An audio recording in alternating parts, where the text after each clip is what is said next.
اب صرف ایک حدیث شریف اگر میں آپ کی سماعتوں کے حوالے کروں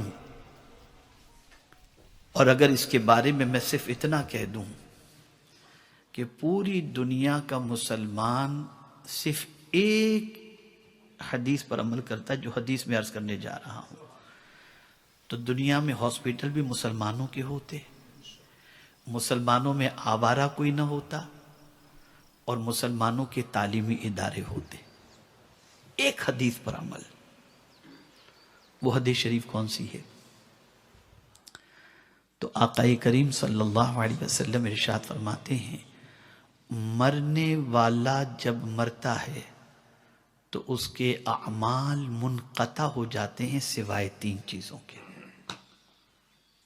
علم، صدقہ جاریہ اور نیک اولاد۔ ہر مرنے والا بندہ، ہر مسلمان جو یہ عقیدہ رکھتا ہے کہ ہمیں مرنا ضرور ہے اور اسے آخرت کی فکر ہے، تو اگر وہ اس حدیث کو پیش نظر رکھے کہ سرکار صلی اللہ علیہ وسلم نے فرمایا مرنے والا جب مرتا ہے تو اس کے اعمال منقطع ہو جاتے ہیں، یعنی ایک آدمی مرا، اب نہ نماز، نہ روزہ، نہ حج، نہ زکوٰۃ، نہ ذکر و اذکار، کچھ بھی نہیں، جتنی زندگی اللہ نے دی تھی اتنی زندگی کے مطابق تم نے عمل کر لیا، اب تمہارے عمل کا کوئی معاملہ نہیں، اب کوئی تمہارے اوپر نماز نہیں، کچھ بھی نہیں، اب جاؤ قبر کے اندر پڑے رہو۔ اعمال کا سلسلہ ختم ہو گیا، منقطع ہو گیا۔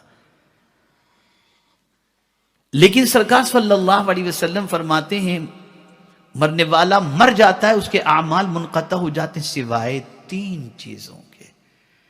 پہلی چیز علم، مرنے والا قبر میں عبادت نہیں کر رہا لیکن اس نے مرنے سے پہلے کوئی ایجوکیشنل ورک کیا ہے، کوئی ادارہ بنایا، کوئی انسٹیٹیوٹ بنایا، کوئی مدرسہ بنایا، کتابوں کا کام کیا، تعلیم کا کام کیا، کسی کو پڑھایا، یہ جو علمی جتنا بھی کام ہے، ایجوکیشنل ورک ہے، اس نے اگر کیا اور اس کے بعد مر گیا تو اس کیے ہوئے کام سے جتنوں کو فائدہ پہنچے گا، مرنے والا قبر میں سو رہا ہے، سب کا ثواب اسے مل رہا ہے، سب کا ثواب اسے مل رہا ہے۔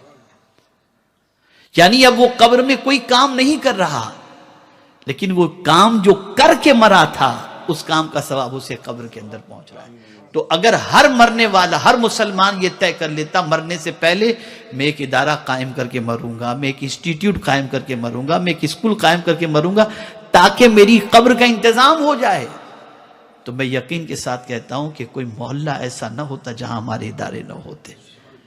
لیکن ہم نے اس حدیث کو پیش نظر، ہمارے پاس تو دولت آئی تو سب سے پہلے اپنی خواہش اور اپنی دنیا کی تمناؤں کی تکمیل کے پیچھے ہم دوڑتے ہیں، یہ تمنا پوری کر لیں، یہ تمنا پوری کر لیں۔ میرے بھائی اتنا ذہن میں رکھو کہ دور اتنا نازک ہے اس وقت کہ اللہ اکبر، باپ کا انتقال بھی ہو جائے تو بیٹے کے پاس اتنا ٹائم اب نہیں رہ گیا کہ ہر جمعہ کو جا کے باپ کی قبر پر فاتحہ بھی پڑھ سکے۔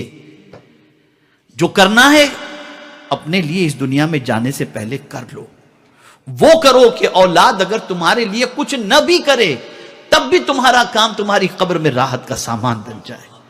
اور یہ پہلے کے پرانے لوگوں نے یہ سب کیا ہے۔ جتنی مساجد ممبئی کی سرزمین پر قرب و جوار کے اندر بڑی بڑی 100 سال پرانی مسجدیں ہیں، اس زمانے میں اتنا پاپولیشن بھی نہیں تھا، لیکن دولت آئی سب سے پہلے انہوں نے یہ بنایا۔ وجہ کیا تھی؟ وہ جانتے تھے اولاد کرے کہ نہ کرے، ہم تو اپنا انتظام کر کے مریں۔ ہر بندے کو یہ فکر رکھنی چاہیے۔ سیکنڈ تھنگ، صدقہ جاریہ، ایسا کام جس سے مخلوق کو فائدہ پہنچتا۔ کنواں کھدوا دیا، سرائے بنا دیے، ہاسپٹل بنا دیے، اس قسم کا کوئی بھی کام آپ نے کیا تو اس کام کی وجہ سے بھی جتنے بھی آپ کے مرنے کے بعد اس سے استفادہ کریں گے ان سب کا ثواب آپ کو قبر میں اللہ عطا فرمائے گا۔ اگر ہم نے اس حدیث کے ٹکڑے پر بھی عمل کیا ہوتا تو ہاسپٹل ہمارے ہوتے، سرائے ہمارے ہوتے، مسافر خانے ہمارے ہوتے۔ آج بھی سچویشن ایسی ہے، بچے ہمارے ہیں، اسکول غیروں کی ہے۔ معاف کیجیے گا، تلخ بات ہے، لیکن پورے انگلینڈ کے اندر ہم سنی ہو کر ایک اسکول بھی ایسا اپنا نہیں بنا سکے جہاں پر اپنے بچوں کو بھیج کر ان کے عقیدے کے تحفظ کا سامان فراہم کر سکے۔ کیا یہ ضروری نہیں ہے؟ آپ کیا سمجھتے ہیں؟ اسکول وہ جگہ ہے جہاں پر عالم کا بچہ بھی جاتا ہے، منسٹر کا بچہ بھی جاتا ہے، مؤذن کا بچہ بھی جاتا ہے، اور جو ہے وہ مطلب مزدور کا بچہ بھی جاتا ہے، وہاں ہر قسم کے بچے پہنچتے ہیں۔ اگر آپ نے وہاں پر دین پلا دیا تو ساتھ میں اس کی زندگی بھی سنور جائے گی اور آخرت بھی سنور جائے گی، لیکن ہم نے اس پر کوئی قدم نہیں اٹھایا۔ میں صرف تحدیث نعمت کی خاطر کہتا ہوں، ہمارا اسکول جو اس وقت کرلا کی سرزمین پر ہے، البرکات کے نام سے، اس پورے ٹکڑے کے اندر ایک بھی اسکول مسلمانوں کا نہیں، وہی ہمارا اسکول ہے۔ اس اسکول میں دینی جتنا بھی معاملہ ہے وہ سنی دعوت اسلامی کے انڈر میں ہے، اور دنیاوی ایجوکیشن کا پورا ڈپارٹمنٹ، ٹیچرز کے سلیکشن سے لے کر سب کچھ، یہ بھی سنی دعوت اسلامی کے انڈر ہی میں، اس اعتبار سے کہ وہ قاری رضوان صاحب اس کا سلیکشن کرتے ہیں۔ اب آپ کو حیرت ہوگی، قریب کے اندر ایک غیر مقلد رہتا ہے، اور اس غیر مقلد نے سوچا کہ میرے بچے کو میں اگر انگریزی میڈیم اسکول کے اندر کرسچن کی اسکول میں بھیجوں گا تو وہاں وہ پتہ نہیں کیا کیا کرے گا، چلو کچھ بھی ہے یہ مسلمانوں کا ہے تو بھیج دو۔ پکا غیر مقلد، اس نے اپنے بچے کو بھیجا، محنت اس بچے پہ کی گئی، اور جب اسکول کا فنکشن ہوا تو اس بچے کو علم غیب پر تقریر کرنے کے لیے تیار کیا گیا۔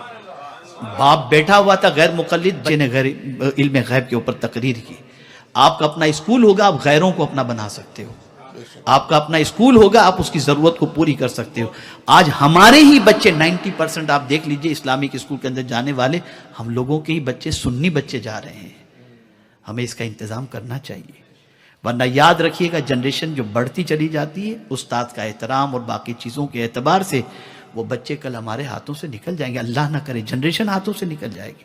میں تقریباً 8 سال سے UK میں جب بھی آتا ہوں تو میری یہ کوشش رہی ہے کہ کوئی سفر ایسا میرا نہیں گزرتا جس میں نشستوں کے اندر اسکول کے حوالے سے تاکید نہ کرتا ہوں، اس لیے کہ میں نے اس کو محسوس کیا ہے کہ اسکول سے کتنی زندگیاں بدلتی ہیں اور اسکول سے کس طریقے کا کلچر چینج ہوتا ہے۔ ضرورت ہے اس امر کی کہ ہم یہاں پر اسکول قائم کریں، اپنا اسکول قائم کریں۔ الحمدللہ اپنا اسکول ہوگا تو ابتدا ہوگی مولا یا صلی وسلم سے، اور اسکول کا اختتام ہوگا مصطفیٰ جان رحمت پہ لاکھوں صاحب۔ کیا منظر ہوگا آپ سوچئے،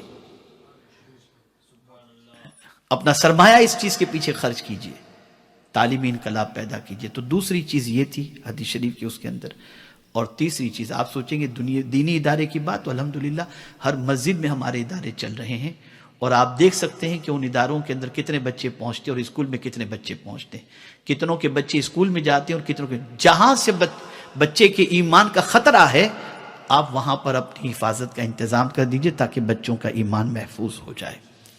اب آئیے تیسری بات، نیک اولاد کا حضور صلی اللہ علیہ وسلم نے فرمایا، ہر باپ اگر اپنے بیٹے کے پیچھے یہ اس طرح کی محنت کرتا کہ میرا بیٹا میری نجات کا سامان بن جائے، وہ دیندار بنے، عالم دین بنے، حافظ قرآن بنے، قاری قرآن بنے، باعمل بنے، تو میں سمجھتا ہوں آوارگی کا رشتہ ہی ختم ہو جاتا اور ہر بچہ سیدھے راستے کا مسافر ہو جاتا۔ مجھے آج کسی نے ایک امیج بھیجا، میں بالکل پڑھ کر کے میری عقل عجیب سی کیفیت میری ہوئی، میں آپ کو بتاؤں امیج کیا تھا۔ امیج میں لکھا ہوا تھا، ایک بوڑھے نے اپنا درد دل پیش کیا تھا امیج کے اندر، بوڑھے کی تصویر تھی اور اس کا میسج تھا۔ امیج میں یہ تھا، میں بیماری میں پڑا ہوا تھا، میرا بیٹا طبیب کی بجائے یعنی ڈاکٹر کی بجائے وکیل کو لے کر کے آیا۔ میں بیماری میں پڑا ہوا تھا، میرا بیٹا ڈاکٹر کی بجائے وکیل کو لے کر کے آیا۔ کتنا ہے کیا ہے ذرا نام پہ لکھا لو۔ یہ سچویشن ہے، یہ سچویشن ہے۔ ہم نے اپنی آخرت کی فکر کی ہی نہیں، اور آخرت میں کام آنے والی چیزوں کے بارے میں ہم نے کچھ سوچا ہی نہیں۔ میں پھر ایک مرتبہ عرض کرتا ہوں، ضرور بالضرور محفل میلاد منعقد کریں، جھنڈے لگائیں، کمکمے لگائیں، اظہار مسرت کریں، لیکن مقصد آمد رسول کو فراموش نہ کریں۔ حضور کی آمد کا مقصد یہ تھا کہ جہالت کو دور کرنا اور علم کی شمع کو روشن کرنا۔ حضور کی آمد کا مقصد یہ تھا کہ لوگوں کی بد اخلاقی کو ختم کرنا اور با اخلاق بنانا۔ کیا مسلمانوں کی یہ آئیڈینٹی نہیں تھی کہ مسلمان ایجوکیشن اور کیریکٹر کی وجہ سے پہچانے جاتے تھے، آئیڈینٹی تھی ہماری. دو یہودی ایک راستے سے گزر رہے تھے، دعوانا ان الحمدللہ رب العالمین. دونوں نے آپس میں گفتگو کی، یار یہ پتھر راستے میں پڑا ہوا ہے. تو دوسرے یہودی نے